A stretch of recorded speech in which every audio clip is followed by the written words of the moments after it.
بسم اللہ الرحمن الرحیم۔ حضرت صلی اللہ علیہ وسلم کی فقراء سے محبت۔ رسول اقدس صلی اللہ علیہ وسلم سید البشر تھے، کائنات کی اعلیٰ و افضل ترین ہستی تھے۔ آپ امام الانبیاء تھے، اس کے باوجود آپ نہایت منکسر المزاج اور متواضع رہنما تھے۔ اپنے ساتھیوں میں گھل مل جاتے اور اپنے ساتھیوں کے قریب ہی رہتے۔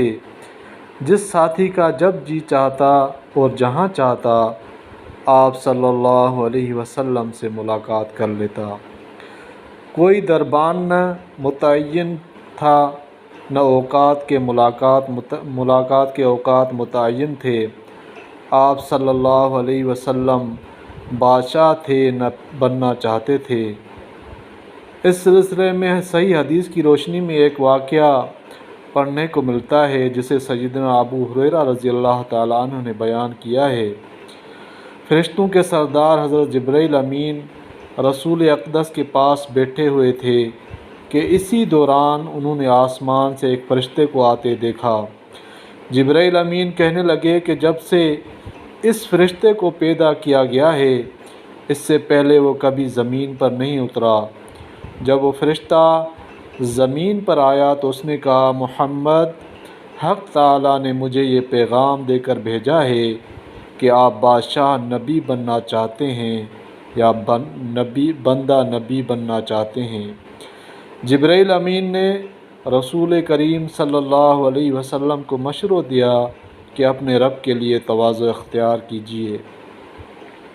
رسول اقدس صلی اللہ علیہ وسلم نے اس فرشتے کے جواب میں ارشاد فرمایا، لا بل عبدًا رسولا، یعنی نہیں بلکہ میں بندہ رسول ہی بننا چاہتا ہوں۔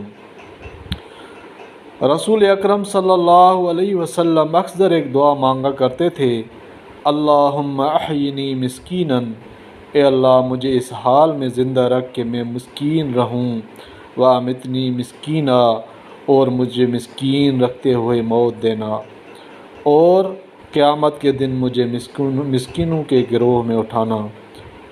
رسول کریم صلی اللہ علیہ وسلم ایک دن یہ دعا مانگ رہے تھے، ہماری اماں جان سیدہ عائشہ صدیقہ رضی اللہ تعالیٰ عنہا نے یہ الفاظ سن لیے اور عرض کرنے لگی، اللہ کے رسول، آپ ایسی دعا کیوں مانگ رہے ہیں؟